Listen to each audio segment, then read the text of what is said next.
Bom, boa noite a todos. Eu vou ser bem rápido aqui. Primeiro, eu queria agradecer a presença de todos. É uma honra para a gente tê-los todos aqui conosco. Vou falar rapidamente umas palavras sobre o que é o Alta e depois nós vamos começar a nossa conferência. Há uns 3 anos atrás, nos chamaram para planejar a criação de um centro de diagnóstico de excelência. E eu costumo dizer para todo mundo que o Alta é assim, sabe aquele lugar que você gostaria de trabalhar, que você ficava assim, um dia, quando eu tiver já mais sossegado, eu quero ter um serviço de excelência e trabalhar e fazer eco dessa forma. Então, é aqui que a gente faz isso. Então, a gente tem aqui um serviço que foi desenhado, planejado para atender o paciente da melhor maneira possível, para ter os melhores equipamentos do mercado, para ter gente extremamente qualificada trabalhando e para fazer um exame da maneira mais completa possível dos pacientes de vocês. E eu tenho muito orgulho de participar disso e de falar que os dias que eu venho aqui para o Alta, realmente eu venho para trabalhar com muito prazer, porque a gente senta com o paciente, a gente conversa com o paciente, a gente examina, a gente faz o exame com todas as técnicas mais novas que tem, independente do que foi pedido ou não, a gente faz na parte de ecocardiografia, por exemplo, tudo que se tem disponível de ecocardiografia. Então, eu faço avaliação de deformação, eu faço sincronismo, faço 3D em todos os pacientes de rotina. Então, isso não existe. Isso não existe, não é só aqui no Brasil, isso não existe nem fora do Brasil, uma rotina de exame dessa maneira. Então, isso é muito gostoso, trabalhar desse jeito é muito gostoso.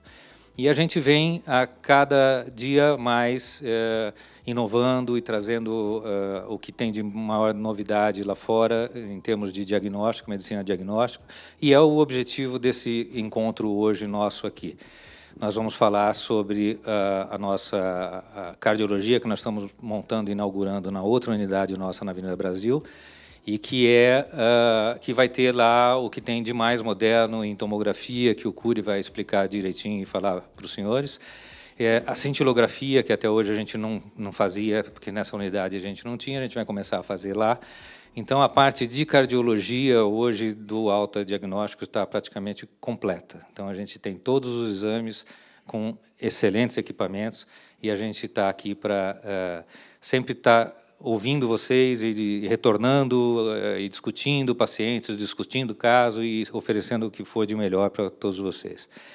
Nós vamos, o Cury acho que vai falar agora um pouquinho sobre essa tomografia e depois nós vamos chamar os 2 convidados para... Bem, em primeiro lugar, para quem não me conhece, Roberto Cury, eu sou responsável pela tomografia de coronária e ressonância cardíaca aqui do Alta. E, como o Cacá disse, aqui não é só um centro diagnóstico, é também de análises clínicas, a parte de laboratório. E hoje coincide com o lançamento, a ideia de trazer todos vocês aqui, da medicina nuclear, que mais alguns meses vai estar funcionando, ainda não está funcionando, mas mais alguns meses vai estar funcionando na Unidade Brasil, e o lançamento do Revolution CT, que é o primeiro tomógrafo da América Latina, o tomógrafo da GE, é o terceiro do mundo, que nós estamos instalando aqui no Alta.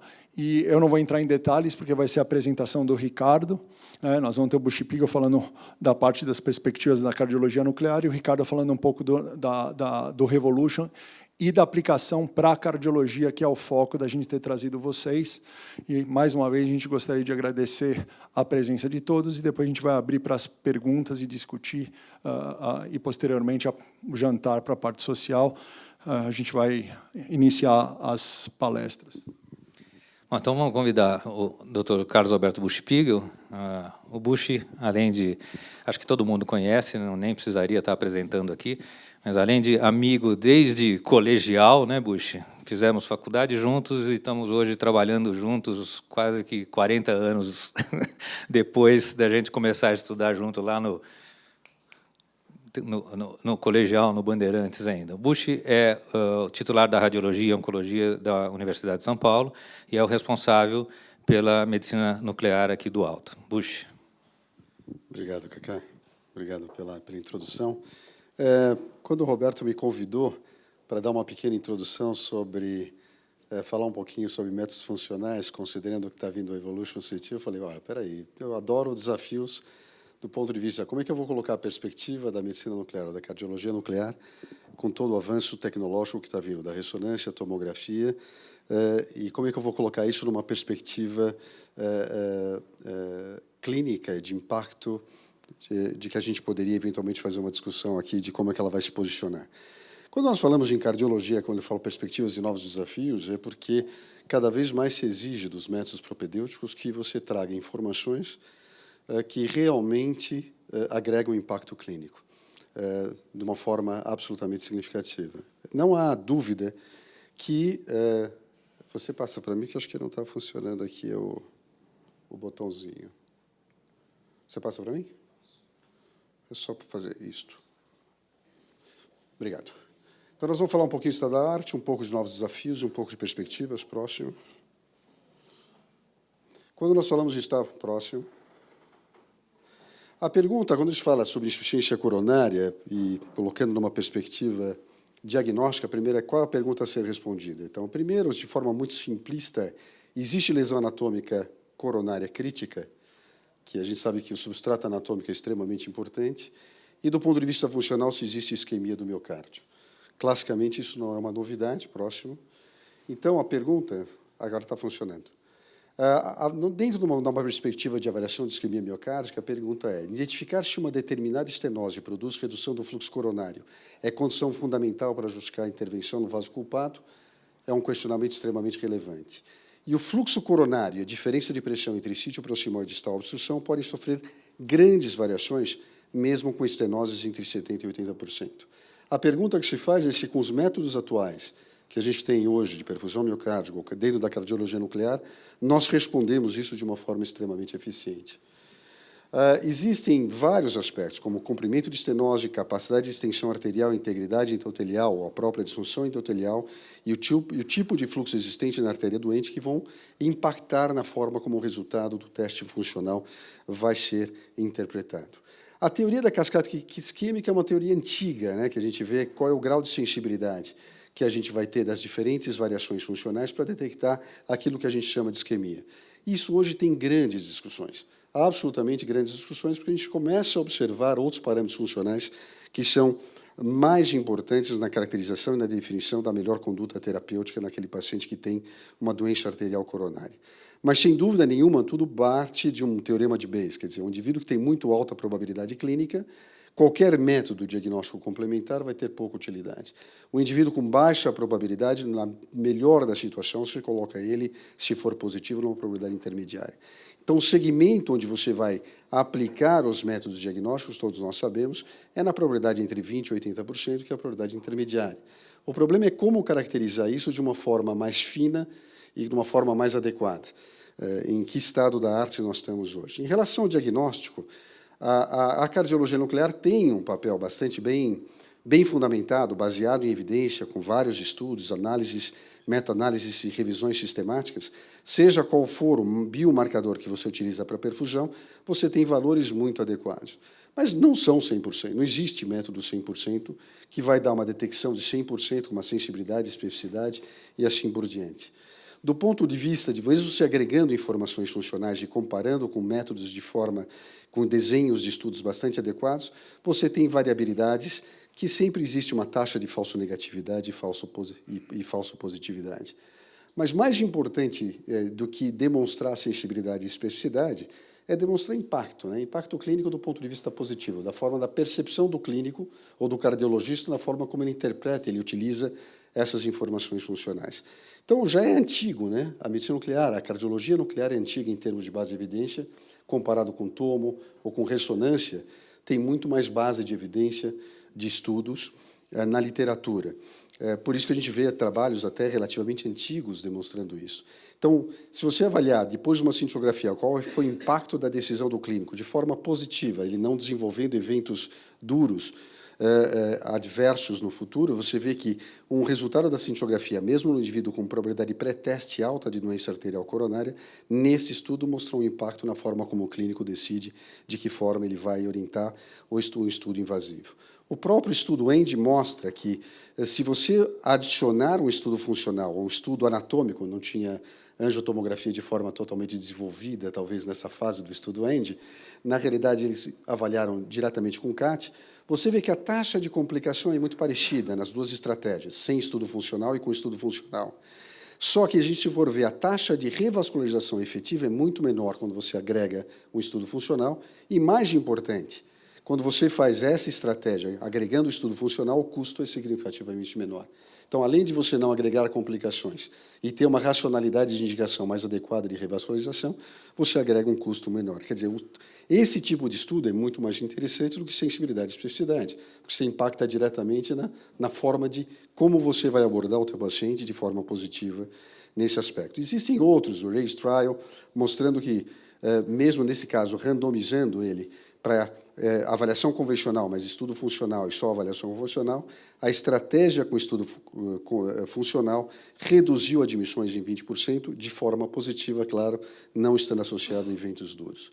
Mas nós temos limitações da cardiologia nuclear hoje, e de qualquer método tem limitações, mas com todo o avanço que nós temos, doença multiarterial é um calcanhar de Aquiles, a gente não consegue ver diferenças de fluxo de uma forma adequada, bloqueio completo do ramo esquerdo e doença de tronco é o grande calcanhar de Aquiles dos estudos funcionais hoje, e por isso que é extremamente importante a associação com estudos anatômicos.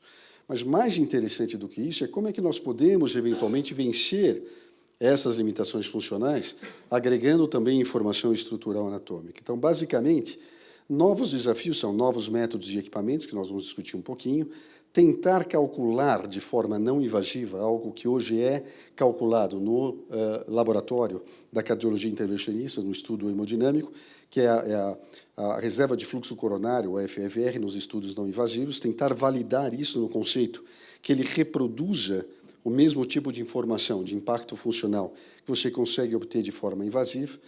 E os desafios quais que são? É comprovar que essa avaliação não invasiva de reserva de fluxo coronário com métodos de cardiologia nuclear, por exemplo, ou mesmo com tomografia, trazem impacto clínico de forma significativa, como já está sendo observado com alguns estudos, obtendo o FFR com estudo invasivo. Então, quer dizer, não é simples, porque tem que se comprovar que, utilizando esse instrumento, nós provocamos o mesmo tipo de impacto clínico positivo. E, mais do que isso, é tentar ver de que forma, quantificando de forma absoluta o fluxo sanguíneo, eu consigo chegar nesse tipo de objetivo. Então, um dos aspectos muito interessantes que a gente consegue eventualmente agregar são as imagens de perfusão com PET, que permite melhor eficiência, menor dose de exposição, menos artefatos de atenuação e melhor resolução espacial e contraste. Mas mais interessante do que isso é quantificar o fluxo sanguíneo regional miocárdio em ml por minuto por grama. Como é que isso funcionaria do ponto de vista prático? Então, imagina aqui assim, um exemplo de um estudo com rubídio feito no Instituto do Coração, gentilmente cedido para mim pelo Dr. Mereghetti, que é diretor do INCOR, do Serviço de Radioisótopos. Aqui você observa um estudo num paciente que é absolutamente, praticamente normal. Eu não vou pedir para o Fausto Hironak interpretar, que certamente ele vai interpretar melhor do que eu. Mas, certamente, dificilmente você coloca qualquer anormalidade aqui. Na hora que eu faço o PET, 48 horas depois, com rubídio, utilizando o mesmo estresse, o mesmo modelo de estresse, você vê uma normalidade extremamente importante, uma isquemia importante, pegando pelo menos a artéria descendente anterior, a parede anterior, um pouco da anterolateral, talvez eventualmente uma circunflexa, mostrando. E uma direita praticamente preservada, talvez um pouquinho menos aqui, mas fica difícil você valorizar que é o melhor território. Na hora que eu ponho a quantificação para calcular o fluxo e tentar calcular a reserva de fluxo coronário, o normal em PET acima é maior ou igual que 2,5. Alguns grupos consideram maior ou igual que 2. Então, se a gente observar, todos os terrinórios coronários, todos, estão com reserva de fluxo coronário quantitativamente reduzida. Que, visualmente, eu poderia dizer que pelo menos uma, com certeza, ou duas. Então, por que isso é importante? Eu posso orientar, hoje, o cardiologista intervencionista, ou mesmo o cardiologista clínico, qual a melhor abordagem de revascularização desse paciente. Certamente ele tem doença funcional na DA, na CX e na CD também. A CD é o melhor território, mas também tem uma reserva de fluxo coronário realmente inferior ao limite, vamos dizer, o limite mais conservador ou menos conservador de 2 ml por gramas por minuto. Aqui você está com 1,54. E aí você tem instrumentos de processamento que são extremamente interessantes para quantificar e categorizar esse indivíduo como normal, ou discretamente anormal, ou moderadamente anormal, e ver diversas, a reserva de fluxo, o delta de variação entre esforço e repouso, e quantificar o fluxo regional. O mais interessante é que, através de um software que nós trouxemos para um projeto de pesquisa, que é o PMODE, que faz a quantificação de fluxo nas imagens de PET, aqui você tem um threshold normal de 2, e aí você vê que todos os territórios têm um fluxo quantitativamente reduzido. Isso é extremamente significativo para você tentar balizar qual artéria eu devo revascularizar de uma forma absolutamente seletiva. Alguns estudos com PET já começam a demonstrar que você balizar que tipo de intervenção ou que artéria você vai revascularizar, baseado pelo dado quantitativo, começa a mostrar impacto positivo de segmento. Claro que a gente precisa de muito mais dados, mais robustos, para tentar demonstrar isso de uma forma sistêmica, randomizada, controlada e de uma forma mais adequada do ponto de vista de estudo. Aqui é um outro exemplo, paciente totalmente, praticamente normal, uma discreta alteração na parede lateral aqui, eu diria, e aqui você vê com o Rubid uma alteração bem mais evidente. Na hora que a gente coloca o dado quantitativo, aqui você vê o SPECT com MIB, aqui você vê o PET com o Rubid, é uma diferença bem evidente, mas na hora que você coloca a análise de fluxo e vê a reserva de fluxo coronário, né, você vê que a coronária direita tem uma reserva de fluxo normal, a descendente anterior tem uma reserva de fluxo normal, e a artéria circunflexa que tem um dado quantitativo, ou seja, um fluxo coronariano realmente reduzido. Se eu tivesse que revascularizar, baseado nos estudos de FFR com cinecoronariografia, eu estaria certamente priorizando, mesmo na presença de placas, a revascularização dessa artéria circunflexa, como a gente vai ver por alguns estudos adicionais que já existem. E aí você consegue fazer aquilo que eu mostrei para vocês, e aqui você observa que, mesmo considerando, na parte de 2, alguns outros territórios, apesar na vigência de presença de placas, também tem uma reserva de fluxo não totalmente normalizada. E isso é extremamente importante para segmento, extremamente importante para você balizar o tipo de tratamento que você vai fazer. Há um grau de evidência ainda suficiente, absoluto, para você balizar a conduta nesse sentido? Com a FFR a gente começa a ver. Com PET começa a ter alguns estudos, mas o grau de evidência ainda não é extremamente elevado para você começar a balizar isso como obrigatório. Um dos estudos extremamente interessantes, vocês conhecem muito bem esse estudo, que é o FAME2, né? Na verdade, é que ele randomizou, de acordo com o resultado de FFR, obtido no laboratório de cateterismo, se ele tinha uma reserva de fluxo comprometida, ele era randomizado ou para terapia médica otimizada ou para colocação de um stent, revascularização percutânea. O que se observou, tirando taxa de complicação precoce, imediata após colocação do stent, porque a gente tem um pouquinho mais de complicação durante a intervenção, então o que acontece? Cronicamente, esses pacientes, a taxa de revascularização aguda por complicação isquêmica foi muito menor no grupo que fez revascularização percutânea, no grupo que foi feito com tratamento médico otimizado. Tem críticas nesse estudo, eles tiveram que parar com 700 pacientes, porque o grau de resposta que se observou eticamente obrigou a parar, eles tinham que fazer 3.000 pacientes aproximadamente nesse estudo, mas já mostrava um impacto importante. O mais interessante é que nos pacientes que tinham FFR normal, acima de 0,8, e entraram no grupo de registro de controle, nenhum deles, no período de segmento de 5 anos, teve qualquer evento duro, infarto, ou revascularização aguda, ou óbito. O grande aspecto nesse caso também, nos casos que tinham FFR abaixo de 0,8, nenhum teve, a taxa de mortalidade não houve diferença nenhuma, não houve relação com a taxa de mortalidade, infarto também não. O único evento que mostrou relação importante foi taxa de revascularização aguda por complicação isquêmica no segmento do paciente.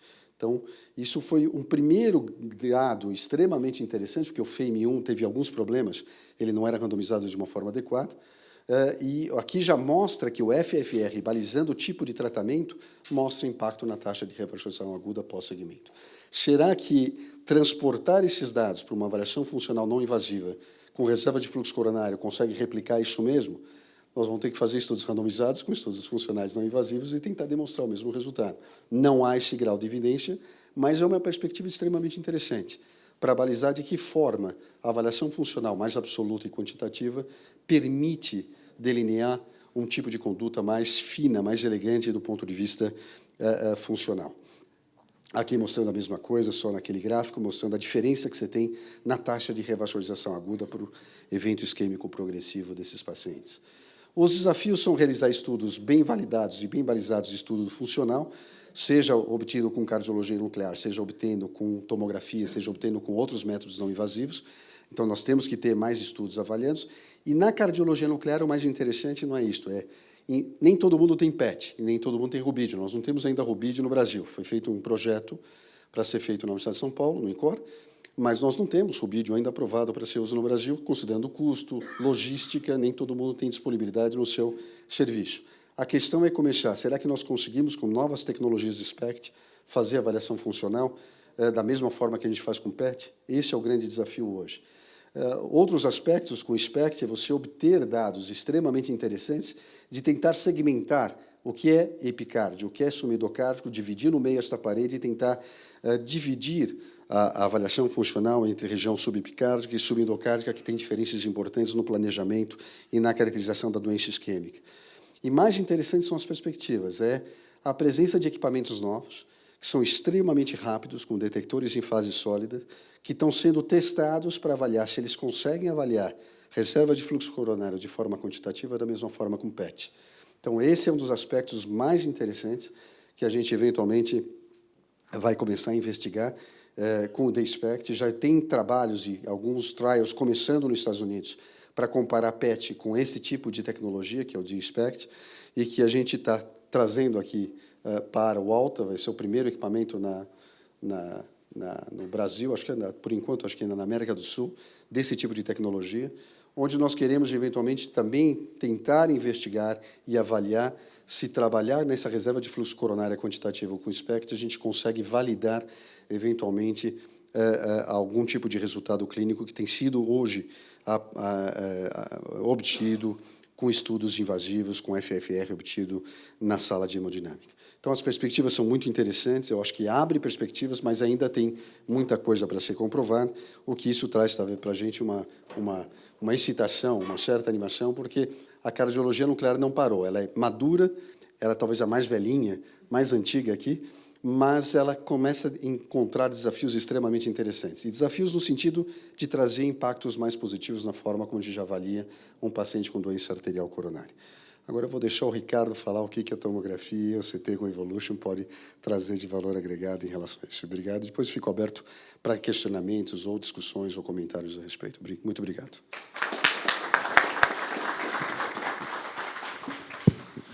Obrigado, Bush, pela excelente palestra. É uma honra para mim apresentar o Dr. Ricardo Curi. A coincidência do sobrenome é porque ele é meu irmão. E o Dr. Ricardo, ele está há 13 anos nos Estados Unidos, ficou 5 anos como diretor da ressonância cardíaca do Mass General Hospital e da Harvard Medical School. Está há 7 anos no Baptist Hospital South Florida. Ele é o chairman de toda a radiologia do hospital e o atual presidente da Sociedade Americana de Tomo de Coronária. Ricardo, muito obrigado pela sua presença e sua vinda dos Estados Unidos. Obrigado, e sempre é um prazer vir aqui no Brasil e sempre um desafio dar continuidade a uma aula pelo Dr. Bush Pigel, sempre elegante e com novidades na parte de medicina nuclear. Então, eu vou falar, na verdade, a gente teve a oportunidade de trabalhar com o tomógrafo Revolution CT. Esse tomógrafo foi o primeiro tomógrafo instalado, foi instalado em Miami. A gente fez um trial de 1 ano para FDA submission, para submissão para o FDA. E, na verdade, foi um projeto, a primeira vez que eles tiraram de Milwaukee, que é o headquarters da GE, e de uma instituições acadêmicas perto de Milwaukee e trouxeram para uma outra instituição. Então, foi um projeto bem interessante, um tomógrafo completamente inovador, e vocês vão ver por quê. E depois dessa fase de pesquisa de 1 ano, a gente acabou recebendo o primeiro tomógrafo mundial, que foi instalado em setembro do ano passado, Então, agora a gente tem quase 1 ano de experiência, um tomógrafo para todas as partes do corpo humano, mas principalmente para a parte cardíaca. E, de uma forma geral, vou falar um pouco da parte técnica, bastante casos clínicos, e depois como implementar na parte clínica. De uma forma geral, na parte técnica, você tem a resolução espacial, que é muito importante, principalmente para as coronárias, para definir as placas calcificadas, definir dentro do stent se tem restenose. Então, a resolução espacial é muito importante. A cobertura, isto é, quanto o tomógrafo consegue cobrir em uma varredura. Geralmente, os tomógrafos de 64 cortes cobrem 4 centímetros, e com o aumento da cobertura, você consegue fazer aquisição cardíaca de uma forma muito mais rápida e um contraste homogêneo em toda a imagem. E a parte de resolução temporal, que seria congelar o movimento cardíaco para avaliar o movimento das coronárias até com frequência cardíaca alta. Então, na verdade, todos os vendors tiveram um approach diferente, e o Revolution CT, na verdade, é a combinação de todas essas áreas, tanto de cobertura como resolução espacial e resolução temporal em um tomógrafo.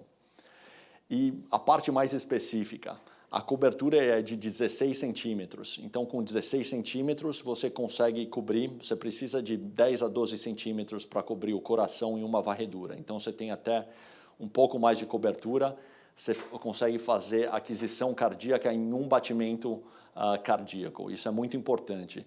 Inclusive, por causa da parte de resolução temporal, não só da rotação do gantry, que é 280 milissegundos, mas pela parte do snapshot freeze, que é um modelo de corrigir o movimento das coronárias, a gente consegue fazer aquisição com um batimento, mesmo com frequências altas, que é uma coisa única deste tomógrafo. Então, mesmo com frequências de 80 até 90 batimentos cardíacos, você só precisa de um batimento. Isso você consegue reduzir a dose, você consegue aumentar a gama de pacientes e até diminuir o uso de beta-bloqueadores. Você tem a parte de resolução espacial, que, na verdade, você tem uma alta resolução de 0,23 milímetros, é a maior resolução espacial do mercado. Então, você tem a melhor cobertura, você tem uma resolução temporal muito boa, com a combinação do snapshot freeze com a melhora do gantry rotation, uma resolução espacial alta e com novas técnicas de iteração, que nesse caso se chama Acer-V, a gente consegue reduzir a dose de mais de 80% comparado com tomógrafos tradicionais. E tem também a parte de um colimador 3D, que é uma parte técnica também, mas evita artefatos de beam hardening, ou artefatos de feixe duro. Uma parte mais técnica, mas basicamente esse tomógrafo ele muda o paradigma. Em vez de cortes no corpo humano, você agora consegue um volume em uma rotação do coração, do cérebro, do fígado, e você consegue, com essas imagens volumétricas, em vez de imagens de cortes, você passa não só a focar na parte anatômica, mas também na parte funcional e na parte de perfusão em um só exame e em um batimento cardíaco.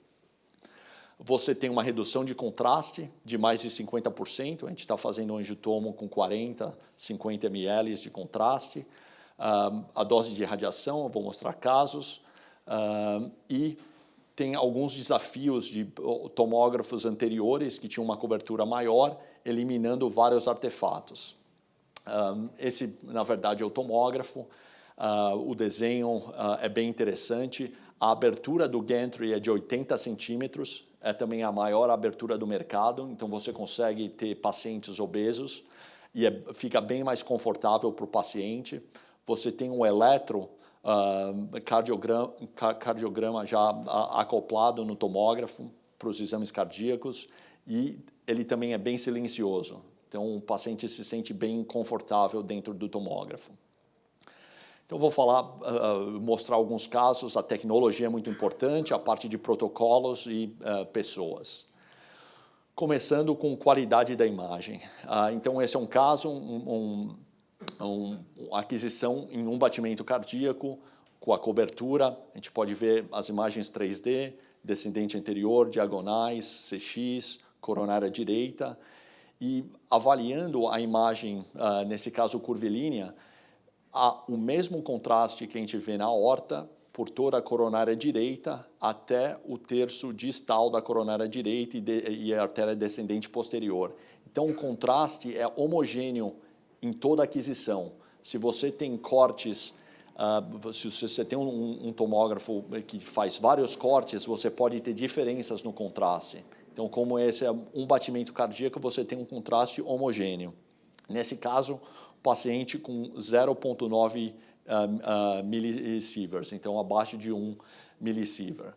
Um outro caso, um paciente que tinha uma placa mista, uma placa calcificada e não calcificada. Na verdade, ela era não obstrutiva. A gente pode ver aqui na segmentação da placa uma lesão menor de 40%, imagem volumétrica, um batimento cardíaco, 0,6 millisieverts. Então, uma dose muito baixa. Um outro caso, com qualidade da imagem, agora 0,4, a gente usou 80 kV, então diminuiu o kV, e mesmo assim, imagens excelentes das artérias coronárias, um paciente que tinha coronárias normais, sem placa, sem estenose, a gente sabe um valor preditivo negativo muito alto. E observem a qualidade da imagem, um contraste homogêneo em todas as imagens. Agora, o que é a grande vantagem desse tomógrafo é casos mais desafiadores. Por exemplo, casos com pacientes com muitas placas calcificadas e também a presença de stent. E mesmo tendo todas essas placas calcificadas na coronária direita e o stent na parte distal, podemos avaliar nas reconstruções finas que essas placas calcificadas na parte do terço proximal e médio eram não obstrutivas.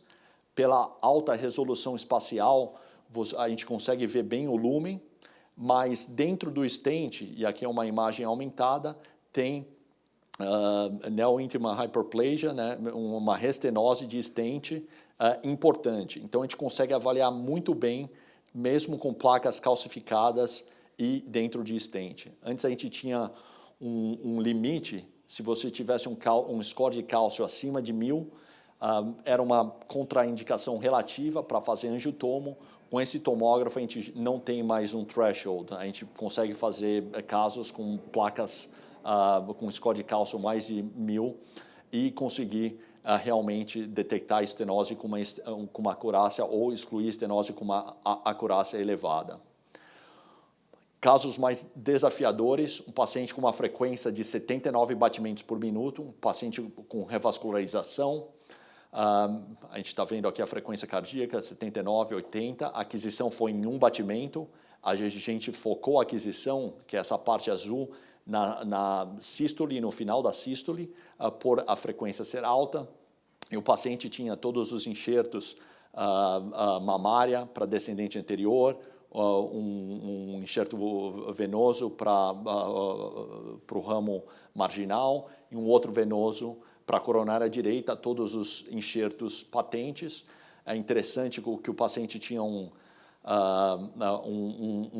occluder do apêndice atrial esquerdo, que a gente consegue ver, e esse paciente tinha também uma anomalia da coronária direita, mas doença triarterial e frequência alta, um batimento cardíaco, imagens excelentes.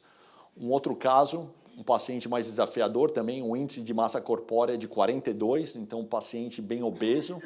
A gente pode ver pelas reconstruções em 3D o tecido adiposo desse paciente, mas mesmo com um paciente obeso, além de obeso, uma frequência alta, as artérias coronárias sendo completamente diagnósticas.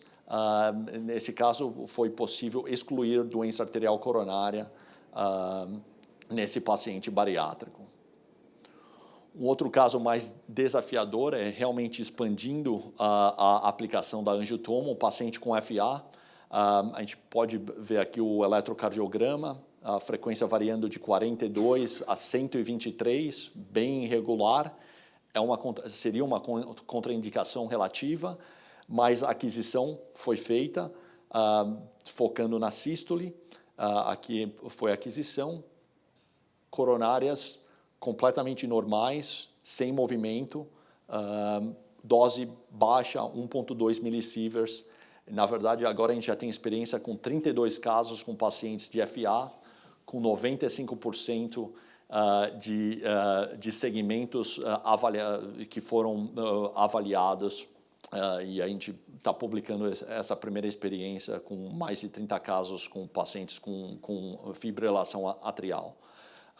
Então, realmente mostrando a utilidade desse novo tomógrafo, que não seria possível com outros equipamentos.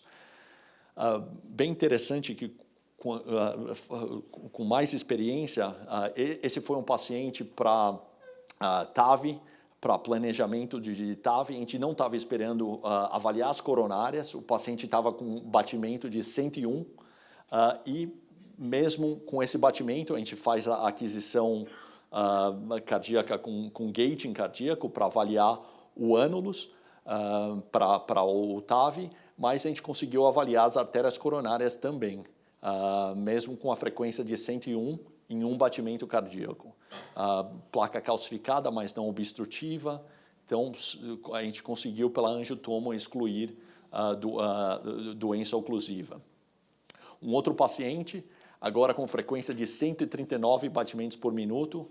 Na verdade, esse paciente foi para avaliação de aorta, mas a gente fez com gate cardíaco e também conseguimos avaliar as artérias coronárias. Esse paciente tinha uma ponte intramiocárdica da descendente anterior. Você pode ver aqui, coronária direita sem movimento, descendente anterior, diagonais. Esse paciente não tinha doença obstrutiva. Um outro caso interessante, esse foi o paciente com a frequência mais alta, 144 batimentos por minuto, e imagens completamente diagnósticas. Nesse caso, a gente falou, como é que pode uma frequência tão alta e só com um batimento cardíaco e uma fração de segundo? Então, na verdade, um paciente com frequência de 144 batimentos por minuto, o intervalo RR ele vai ter 416 milissegundos. Um paciente que tem uma frequência de 60, você tem 1000 milissegundos. Então, esse paciente tem 416 milissegundos. A resolução temporal real desse tomógrafo é 140 milissegundos. Ele precisa da metade da rotação para adquirir 95% das imagens. Então, você precisa de 140 milissegundos, que seria essa barra azul, e você tem 416 milissegundos. Então, se você focar, na verdade, no final da sístole, a sístole sempre é constante, sempre os primeiros 300 milissegundos, depois a diástole que vai variando. Na verdade, foi como a gente conseguiu ter essas imagens diagnósticas, mesmo com uma frequência bem alta. Uma das diferenças desse tomógrafo também é o que eu falei antes, é o snapshot freeze, que você consegue congelar o movimento, e isso é além da rotação do gantry. Então, você pode ver um paciente com frequência de 75 batimentos por minuto, você tem um borramento da coronária, e depois que a gente aplica esse software, que é o snapshot freeze, você elimina completamente o movimento da coronária. Então, uma combinação da resolução temporal do gantry e do congelamento da imagem por parte de software. Um caso de triple rule-out para paciente com dor torácica no pronto-socorro, avaliação de aorta, artérias pulmonares e coronárias. Na verdade, para aquisição do tórax completo, você precisa de 2 aquisições. Então, você faz uma aquisição na parte superior do tórax e depois na parte inferior. E podemos ver não só as artérias pulmonares, como a aorta e as artérias coronárias em uma aquisição, também com dose bem baixa. Um protocolo que, na verdade, estamos já passando da fase de validação e começando na parte clínica, seria um estudo compreensível.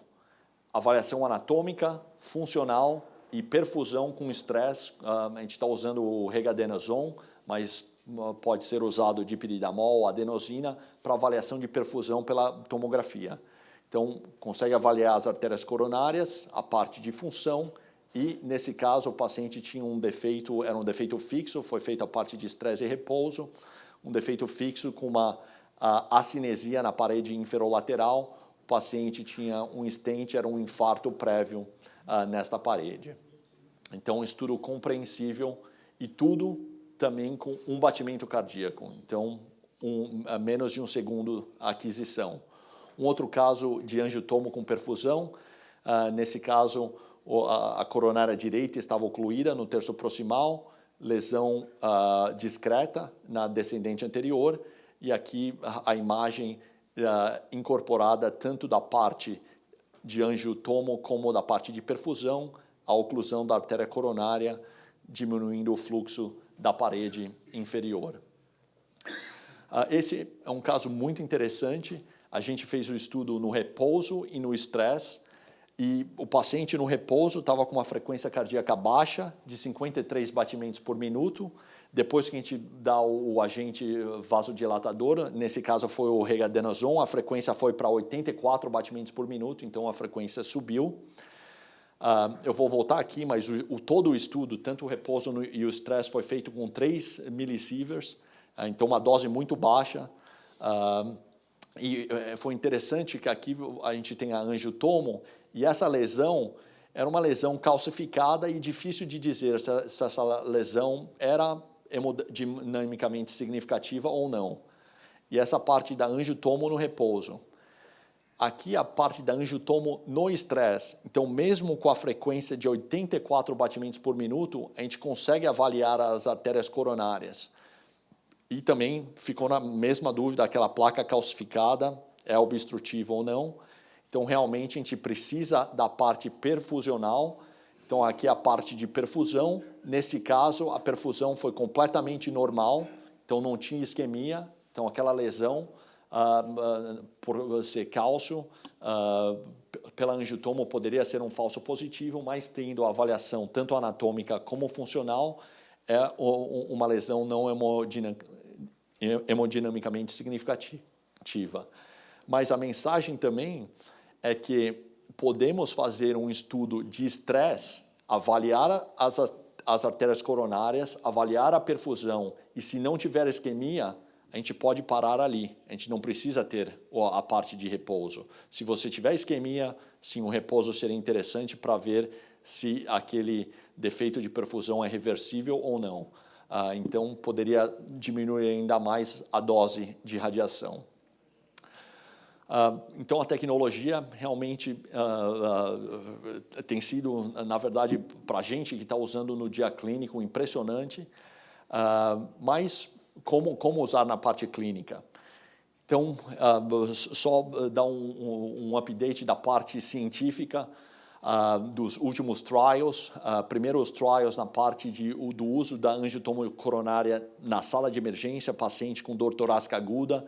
Tem 4 trials agora randomizados, comparando a angiotomo ou pacientes usando o standard of care, que seria pacientes com enzimas seriadas, eletrocardiograma e, na maioria dos casos, com teste de estresse no final. E a gente pode resumir que a angiotomo, de uma forma geral, ela foi mais rápida, reduziu o custo, principalmente na avaliação do pronto-socorro, e teve o mesmo outcome que a avaliação tradicional. Então, essa é uma avaliação que a gente está usando bastante, a angiotomo no pronto-socorro. Esses 4 trials, 2 trials publicados no New England Journal of Medicine. e tem trials, incluindo a nossa experiência, de implementação na prática clínica. E a gente vê que o principal é focar quais pacientes vão se beneficiar. E são os pacientes que têm eletro normal, dor torácica, que você suspeita síndrome coronária aguda, enzimas cardíacas normais, e esse paciente que você consideraria ficar em observação ou internar. Esse paciente é o candidato ideal com teste de probabilidade baixo a intermediário, que na sala de emergência a gente usa o TIMI RISC, então 0 a 2, ou o baixo a intermediário, e mostrando que a angiotomo reduz o tempo de internação. Na nossa experiência, reduziu de 28 horas para 14 horas, o MACE Events em 30 dias, muito baixo. A média nacional nos Estados Unidos é entre 1% e 3% de MACE Events, então muito baixo, e reduziu no nosso hospital em $500 por paciente pela estratégia da angiotomo. E todas as guidelines agora estão implementando o uso da angiotomo. Essa é um guideline recente, falando de avaliação de síndrome coronária, mas nessa guideline, em pacientes com baixo risco e dor torácica, a angiotomo pode resultar em um procedimento mais rápido, custo-efetivo, comparado com a medicina nuclear, e uma classe 2A, uma recomendação 2A, como eu falei, se o paciente tiver eletro normal, troponina normal, sem história prévia de doença arterial coronária, seria recomendado fazer a angiotomo para avaliar a parte anatômica. Mudando da parte de dor torácica aguda para angina estável. Então, angina estável tem muitos trials recentes, eu vou discutir alguns, comparando também uma estratégia anatômica, uma estratégia funcional. Esse é interessante, é o NCDR Data, é o National Cardiovascular Data Registry, liderado pela Duke, pela Penn Douglas, e eles publicaram o primeiro paper no New England Journal of Medicine, mostrando que 37% dos cateterismos nos Estados Unidos eram... 37%, na verdade, mostravam lesões obstrutivas. Então, 63% tinham lesões não obstrutivas. Esse foi o primeiro paper no New England Journal, e depois, esse foi o segundo paper de 660 mil pacientes, então um N muito grande. Nesse paper, o CAT que teve lesões obstrutivas foi de 42%, então você tem 58% pacientes que vão para o CAT ainda sem lesões obstrutivas, e a maioria desses pacientes tiveram teste de estresse não invasivo. Então, quase 400 mil pacientes tiveram teste de estresse não invasivo. E eles começaram a dissecar essa informação e comparando os testes, o teste o treadmill, o exercise, o ecocardiograma por estresse, a medicina nuclear por estresse, a ressonância por estresse e a angiotomo. E se a gente focar aqui em lesões obstrutivas, independente do teste de estresse, foram 44%, 45%, mesmo fazendo qualquer um desses testes, eles ainda tinham só 44% de lesões obstrutivas. A maioria tinha lesões não obstrutivas. Apenas, na verdade, a angiotomo melhorou muito mais a correlação com o cateterismo, elevando para 70%. Então, os pacientes que tiveram uma estratégia com angiotomo, 70% tiveram lesões obstrutivas, muito maior do que os outros testes de estresse. Então, é um conceito possível de usar a angiotomo em paciente estável, principalmente de categoria leve e intermediária, como sendo o gatekeeper para o Cath Lab. É interessante que no PROMISE Trial teve bastante discussão. O PROMISE Trial, de uma forma geral, mostrou que tanto uma estratégia funcional como uma estratégia anatômica, os dois tiveram um outcome similar. Então, na verdade, você pode escolher para o seu paciente, mas o outcome foi a mesma. E uma das conclusões foi que a angiotomo é viável usar nesses pacientes. Teve algumas diferenças entre as duas estratégias, mais de 5.000 pacientes em cada lado. A parte de angiotomo teve, na verdade, de novo, nesse teste randomizado, quando o paciente foi para o laboratório de cateterismo, 72% dos pacientes na angiotomo tiveram lesões obstrutivas, comparado com 47% da parte funcional. Então, muito similar ao estudo PROMISE com esses dados que a gente está vendo aqui do NCDR. Então, nesse caso, uma vantagem para a angiotomo. Mas a angiotomo levou a mais revascularização por cateterismo, 12% comparado com 8%, e mais revascularização, incluindo bypass graft, e com o mesmo outcome. Então, levantou também a questão, você está levando mais revascularização e não está melhorando o outcome.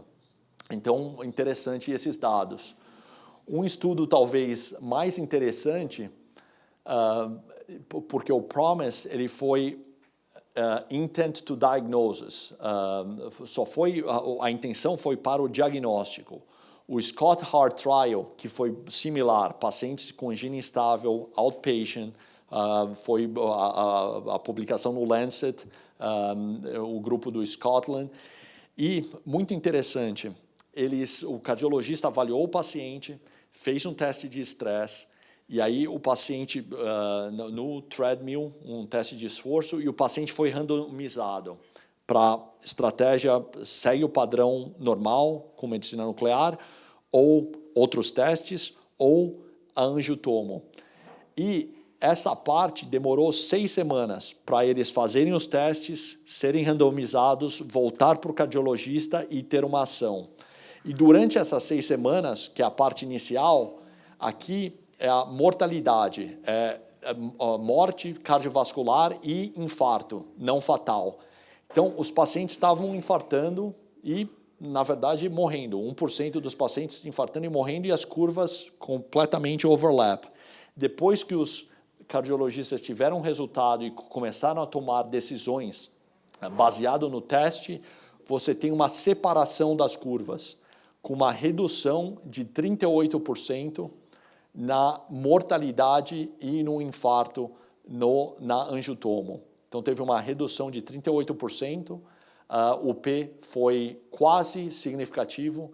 Na verdade, dependendo do teste estatístico que você usava, seria significativo ou não. Foi 0,049 ou 0,053, mas mostrando uma redução considerável. A gente tem que ter ou um N maior ou esperar mais tempo para ver se vai ter mais eventos. E um outro paper publicado esse ano, 2015, no Annals of Internal Medicine, e foi um custo efetivo para pacientes com stable chest pain, então angina estável, e mostrando que um paciente entre 55 e 65 anos de probabilidade intermediária com dor torácica mais estável, qual seria a melhor estratégia? E eles concluíram que nesse estudo custo-efetivo, que a angiotomo, seguido de teste de estresse, e se você achar uma estenose maior de 50% na angiotomo e depois fazer um teste de estresse, e se achar isquímia no teste de estresse, fazer o CAT, essa foi a estratégia mais custo-efetiva para avaliar esses pacientes. E mostrando que a angiotomo, começando a estratégia atual, inicial com a angiotomo, em pacientes de 60 anos, com angina estável e probabilidade baixa a intermediária. Se o paciente tem probabilidade intermediária alta, aí medicina nuclear ou CAT seriam, claro, mais indicados.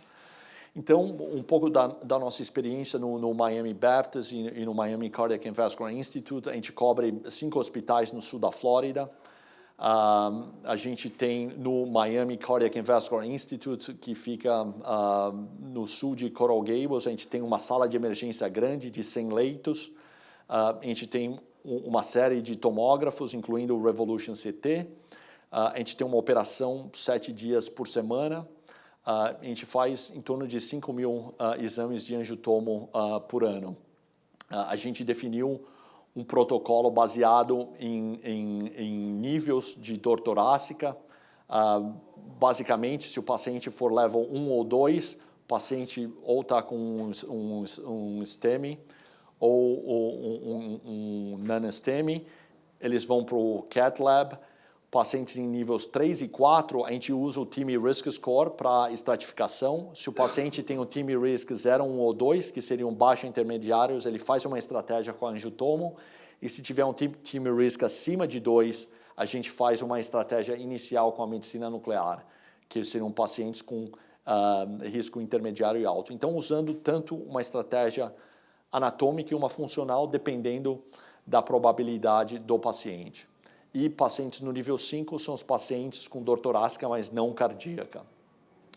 A gente publicou, e com o GO, que é claro, né, o paciente com STEMI, o porta-balão menos de 90 minutos, paciente non-STEMI, admissão, e geralmente vai para o CAT nas próximas 24 horas, paciente nível 3, usando uma estratégia funcional para detecção de isquemia miocárdica, nível 4, angiotomo, detecção e exclusão de estenose coronária, e nível 5, uma série, o teste dependendo da patologia. Isso depois foi publicado no SCCT, no Guidelines SCCT nacional.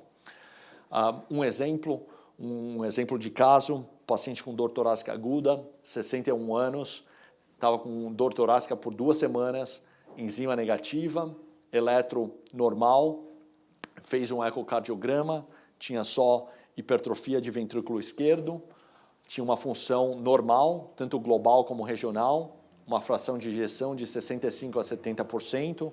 Então, o paciente na verdade, esse paciente tinha TIMI Risk 1, então baixo risco, fez angiotomo, resultado negativo até então.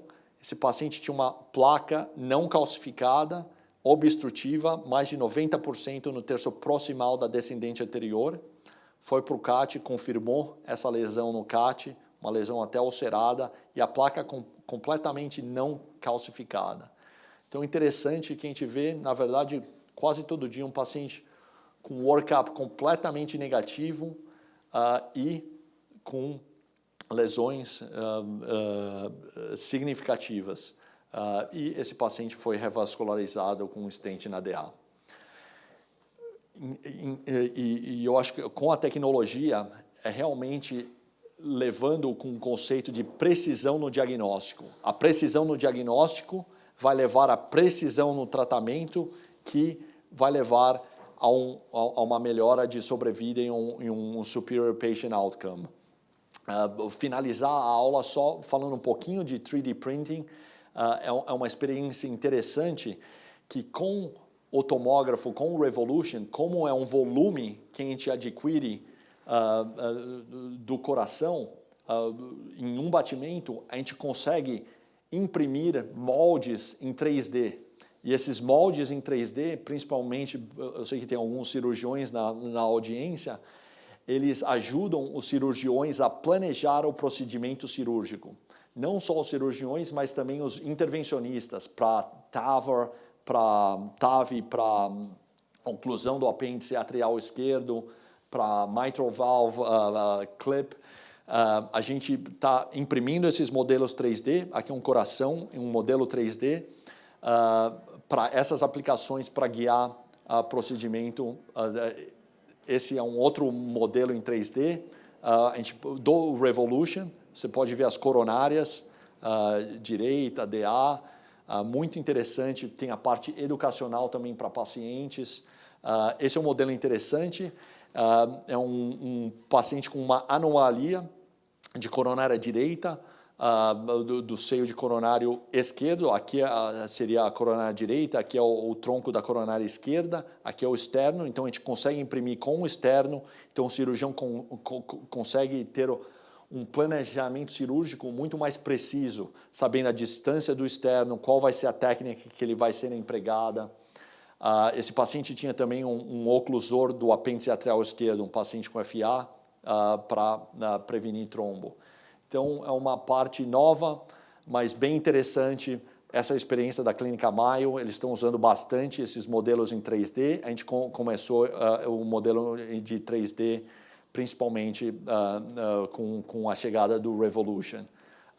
E para planejamento cirúrgico, para educação, para até o que a gente vai ver no futuro, isso já tem na parte ortopédica, mas imprimindo próteses com titânio para implantação nos pacientes. Então, tem até estudos de impressão de válvulas cardíacas. E os estudos estão feitos em animais para depois... E aí seria uma medicina personalizada, porque pela tomografia você consegue ver o tamanho ideal para aquele paciente e aí você imprime a válvula personalizada para aquele paciente.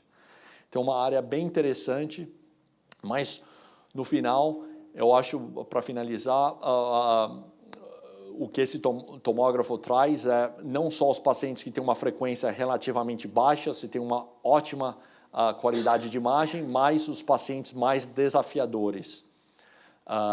E, em resumo, o Revolution CT vai ser sempre um batimento cardíaco, você consegue cobrir o coração, você consegue fazer com frequências altas, como foram mostrados vários exemplos, você consegue ter uma melhor resolução espacial, principalmente nesses casos com placas calcificadas e estentes, você consegue fazer uma avaliação compreensiva com estresse, angiotomo e a parte funcional, tudo em um batimento cardíaco, com baixa dose e aumentar a gama de pacientes com esses pacientes mais desafiadores, obesos, arritmias, estentes e frequência cardíaca alta. Obrigado e perguntas, estou disponível para perguntas. Obrigado.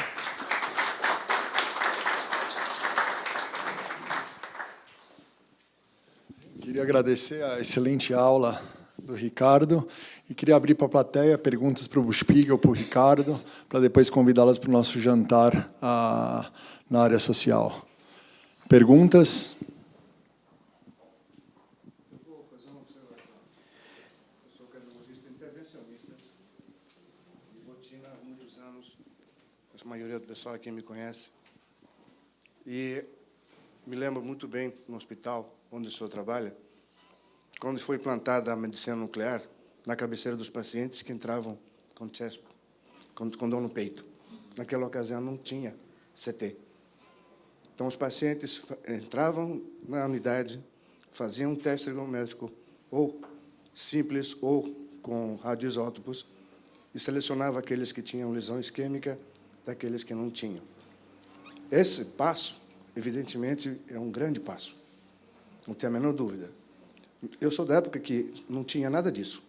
Não tinha eco, não tinha medicina nuclear, e o gold standard era a cinecoronariografia. Paciente com dor, fazia um exame com eletro alterado ou não, e a gente detectava a lesão na cinecoronariografia. E o nosso sonho, na época, é dizer, vai chegar um dia que esse gold standard não vai ser mais a cinecoronariografia como nós conhecemos através do cateterismo.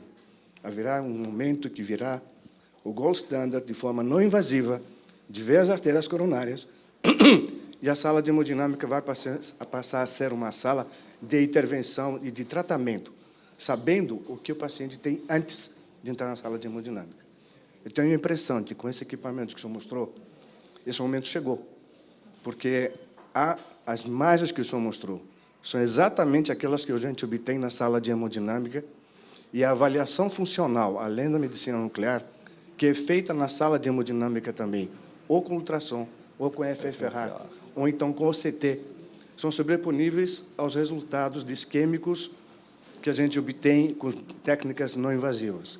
Isso está beneficiando nossos pacientes, porque quando vai fazer um tratamento invasivo, que no caso é cirúrgico percutâneo, e o órgão é tridimensional, as imagens planas, no plano frontal, elas não dão a dimensão das placas excêntricas, que a cardiologia mostrou sempre que as lesões coronarianas são muito complexas, e elas têm, além daquela placa ulcerada, às vezes a visão engana a visão da análise visual, se a lesão é 70%, 80%, 90%.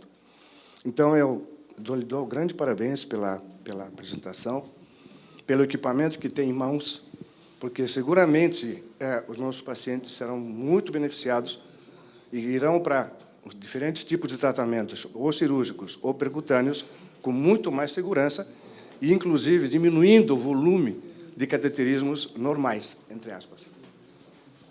Sim, não, os comentários fantásticos, excelentes, eu concordo plenamente. Obrigado. Obrigado pelo comentário. Mais perguntas? Gonçalo, de São Paulo. Só uma curiosidade que eu tenho 2 pacientes, inclusive um hoje, relativamente jovens, com índice, um score de cálcio muito alto.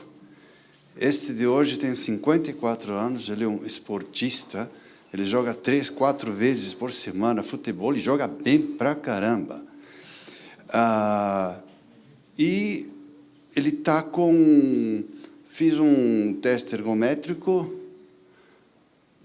discreta alteração na recuperação, discreta alteração do segmento externo de recuperação, e a angiotomo mostra 986 de score total, com placas calcificadas, placas mistas em todas as cores, inclusive nas diagonais, nos ósteos, direita, ventricular posterior, todas comprometidas. Tem um outro caso também, que está relativamente bem, e está com um índice acima de 1000. Então, eu queria só perguntar a tua experiência em relação a esses casos, porque, embora tenha muita placa calcificada, o paciente não tem muito sintoma. Então, é muito interessante porque a gente vê casos similares. É interessante que, mesmo você tendo um score de cálcio elevado, acima de 1000, por exemplo, a possibilidade de doença obstrutiva vai ser de 40%. Então, não é uma correlação 1 para 1. A gente está um protocolo que a gente, de pesquisa, e passando para a parte clínica agora, se o paciente tiver um score de cálcio acima de 400, que você aumenta o risco, na verdade, comparado com um paciente com um score de cálcio de 0, um paciente com score de cálcio acima de 400, você tem 10 vezes mais risco de doença cardiovascular nos próximos 10 anos. Esses pacientes, a gente faz uma avaliação anatômica e perfusão pela angiotomo, porque você consegue avaliar não só a placa calcificada, não calcificada, se tem estenose e se tem defeito de perfusão. Então, esses são os casos ideais para você fazer o estudo compreensível de score de cálcio, angio-CT e a parte de perfusão. Eu queria só acrescentar, na verdade, a gente não tem dúvida que a gente tem muitas discussões e mesas redondas se a anatomia ou o funcional, a isquemia é melhor. Na verdade, a gente sabe que hoje em dia, para você definir conduta, é a associação de ambos os métodos, independente do método que você estiver usando, para você definir a terapêutica. O importante também ressaltar é que o score de cálcio hoje, independente do sintoma, porque ele é usado mais em paciente assintomático de risco intermediário, ele é um preditor de risco de evento cardiovascular e isso você tem que tomar cuidado e ser mais agressivo nesses pacientes que você tem um score de cálcio ou acima do percentil 75 ou acima desse valor absoluto de 400. Então, a importância da associação do exame anatômico e funcional é muito importante, principalmente nesses pacientes que nem o Ricardo falou, com score de cálcio mais alto, independente se está usando a cintilografia, se está usando a ressonância com estresse, ou se a gente pode também estar fazendo no mesmo exame a perfusão de estresse pela tomo e a avaliação da anatomia coronária, que a gente vai estar fazendo também com esse tomógrafo, com o Revolution, em nossas unidades. Ricardo, parabéns. Eu só queria saber a correlação da perfusão no Revolution com a cintilografia, se é semelhante, se tem algum estudo que compara, e qual a quantidade que se acrescenta de radiação, se somar os dois métodos ou em um só, isolado. Então, eu vou falar, a gente publicou, eu não mostrei, mas a gente publicou um estudo, foi um estudo multicêntrico, que a gente comparou a perfusão pela tomografia com a perfusão pela medicina nuclear. Foram 11 sites nos Estados Unidos, e usando diversos tomógrafos, desde 64 até 256 canais. E o resultado do estudo foi que, para a detecção de isquemia, a tomografia de perfusão foi igual à medicina nuclear. E quando você adiciona a parte de angiotomo com a perfusão no mesmo estudo, você tem um valor adicional agregado. A gente tem um estudo de perfusão, e a gente está comparando, na verdade, no cateterismo com o FFR, pelo Revolution CT, e os resultados preliminares muito bons pela perfusão, pela tomo e com FFR. Hoje, só complementando, só em relação à dose de radiação, quando a tomo de coronária começou com os tomógrafos antigos, 64 detectores, o valor de radiação era em torno de 25 millisieverts. Tá? Era uma dose muito alta. A pensar que o SPECT, também, muito tempo atrás, ficava entre 9 e 12, hoje os mais modernos estão entre 6 e 9 millisieverts.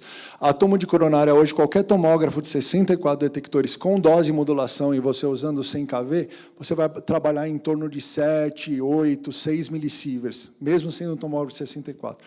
Esse Revolution que o Ricardo falou, a grande maioria dos exames só da tomo de coronária é menos de 1 millisievert, é meio, 0,6, 0,9 millisieverts.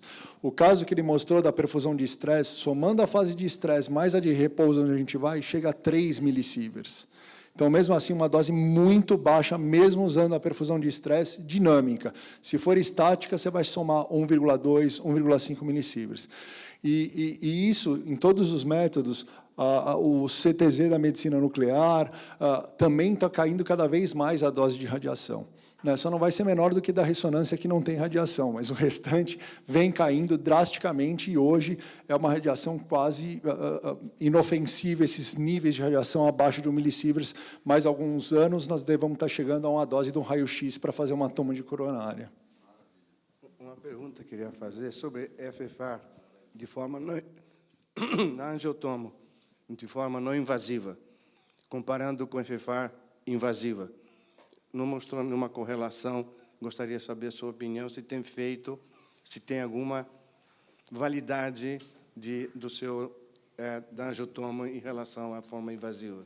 A gente tem feito, a gente participou de um dos trials, que foi o de facto trial.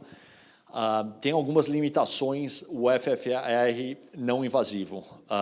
Na verdade, é bastante promissor o método. O método é bastante promissor. A correlação tem sido boa com o FFR, mas quais as limitações atuais do FFR não invasivo pela angiotomo? Primeiro, a gente tem que enviar as nossas imagens para esse laboratório que é fora do hospital. Na verdade, é uma companhia na Califórnia, então você tem que enviar essas imagens. O tempo do resultado demora em torno de 48 horas, então o que não é ideal. Quando você tem muita placa calcificada, o FFR pela tomo tem limitações, porque é baseado na detecção do lumen pela angiotomo. E com as placas calcificadas você tem muito blooming. Então, eu acho que é um método promissor, eu acho que ele não está, como a gente fala bastante, ready for prime time, mas a tecnologia está se desenvolvendo, eu acho que vai se tornar, eu acho que vai chegar online, subindo para a nuvem, ou fazendo na sua estação de trabalho local, o tempo tem que diminuir de processamento, e vai ter essa história da placa calcificada. Então, na minha experiência, eu acho que talvez pela tomografia, você tendo tanto a perfusão como o FFR não invasivo, eles vão dar a parte funcional da lesão, na parte lesão específica e lesão isquemia global. Carlos Tosse, São Paulo. Naturalmente que nos tempos anteriores, enquanto se dava importância na doença coronariana obstrutiva, os testes funcionais, desde o ergométrico e dos outros subsequentes, acreditava que todas as complicações da doença coronariana dependiam da isquemia ou da obstrução. Hoje em dia, já de muitos anos, que a gente já sabe que metade, ou mais da metade, das síndromes coronarianas agudas não são com doenças obstrutivas importantes, e sim com lesões leves e moderadas devido à instabilidade endotelial que provoca a síndrome coronariana aguda, seja com supra ou sem supra. Muito bem, diante disso, os testes funcionais pegam apenas aqueles que têm lesões obstrutivas importantes, enquanto que os testes da tomografia com a perfusão pegam os dois aspectos, como foi amplamente comentado, não só a anatomia das lesões leves, moderadoras importantes, mas também a funcionalidade, seja por qualquer um dos métodos que você escreveu. Eu só queria que você comentasse um slide, se não me engano, foi do Scott, a comparação, aquele gráfico que provocava a separação e que, por um determinado momento, estava superponível comparando, acho que, se não me engano, com a cintilografia, né? Eu vi lá na exposição estatística, o P, você comentou até que podia ser o diário 49,053, no caso 0,53, a significância estatística não era pertinente. Mas também, lá no lado esquerdo, eu vi o intervalo de confiança e que ultrapassava a linha mediana, estava 1,1. Então, ele não tem também essa positividade no intervalo de confiança. Eu concordo. Então, na verdade, foi um achado bem interessante. Eu acho que e é interessante que a maior parte dessa redução de mortalidade foi borderline e significativo. A redução foi principalmente por causa de revascularização, em detectar lesões pela angiotomo, que esses pacientes foram para o CAT e foram revascularizados. Porque tem duas linhas de pesquisa. Você talvez consegue diminuir a mortalidade se você detecta as lesões discretas e começa a tratar clinicamente, estatina, aspirina, modificação de fatores de risco, e vai evitar infartos no futuro.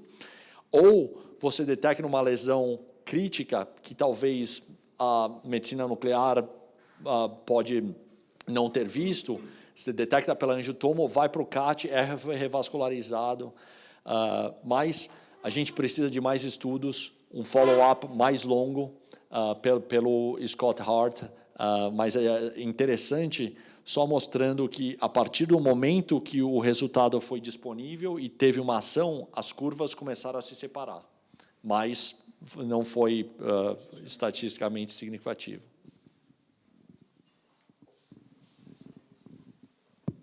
Bom, eu queria parabenizá-lo pela apresentação muito bonita e queria ter algumas dúvidas só.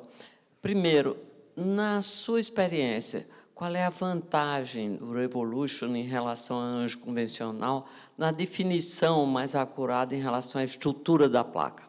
Em segundo lugar, lógico, as vantagens deles são evidentes, mas eu queria que você comentasse, se possível, para aprendizado da gente, quais são as limitações, fora o FFR, por exemplo? Ótimo, ótimas perguntas. Então, as vantagens em termos de caracterização de placa, a gente sabe quais são os features das placas, que seriam remodelamento positivo, placa não calcificada, um volume grande, Na verdade, o spot calcification, só uma calcificação pequena na placa, medir a unidade de Hounsfield Unit, menos de 30 Hounsfield Unit, e tem um novo sinal que foi descrito que correlaciona, que é o napkin ring sign. Então, a gente está aprendendo cada vez mais pela caracterização de placa na angiotomo. Com esse tomógrafo, a gente consegue avaliar melhor pela qualidade da imagem, pela resolução espacial, e é interessante que a gente consegue delinear melhor as placas não calcificadas ou placas moles. E isso é uma experiência mais de dia a dia. Então, essa é a parte da placa. Em relação às limitações, com esse tomógrafo, são, eu acredito, muito poucas. Teve pacientes com frequências altas, que a gente teve alguns segmentos que não foi diagnóstico. Eu mostrei casos com frequências acima de 100, mas teve alguns pacientes acima de 100, a gente teve alguns segmentos ainda não diagnósticos. Então, você continuar melhorando a resolução temporal é interessante na parte técnica. Eu acho que talvez esse seria a principal limitação, continuar a melhorar a resolução temporal, principalmente com esses pacientes de frequência mais elevada. A gente já fez um salto grande comparado com os outros tomógrafos, mas ainda pode melhorar mais. Só fazendo um comentário adicional em relação à caracterização de placa e a placa instável, nessas últimas 4 semanas saíram 2 publicações bastante interessantes comparando a tomo de coronária e a tentativa de achar a placa instável com a OCT, a tomografia de coerência óptica no laboratório de hemodinâmica. Então, eles compararam os sinais da tomografia de placa instável, que são esses que o Ricardo falou, e tentar identificar a placa heteromatosa de fibrateroma de capa fina, que é a placa instável pela OCT. E teve uma correlação excelente, um valor preditivo positivo altíssimo nos pacientes que tinham principalmente o napkin sign e a placa de baixa atenuação com a OCT. Então, com a tomo de coronária, a gente também começa a ter sinais de avaliar essa placa instável e que com esse tomógrafo, por a gente ter a mesma homogeneidade de contrastação, da resolução de contraste, a gente consegue caracterizar mais e identificar a placa de baixa densidade, já com uma correlação muito boa com o OCT na hemodinâmica. Então, mesmo às vezes pacientes, a gente já teve alguns casos, nossa experiência, tanto na parte hospitalar como aqui, de pacientes que com dor torácica aguda no pronto-socorro, que tinham lesões em 2 coronárias e que a gente conseguia, pela caracterização da placa, identificar e falar, ó, a culpada é da artéria circunflexa porque essa placa está ulcerada, ou tem uma placa de baixa atenuação e não a da placa direita pela tomografia. A gente tem alguns casos interessantes, a experiência do Ricardo é a mesma lá nos Estados Unidos, para começar a identificar e ressaltar isso na hora que a gente liga para o cardiologista, essas características, vamos dizer assim, de malignidade de placa instável pela tomografia.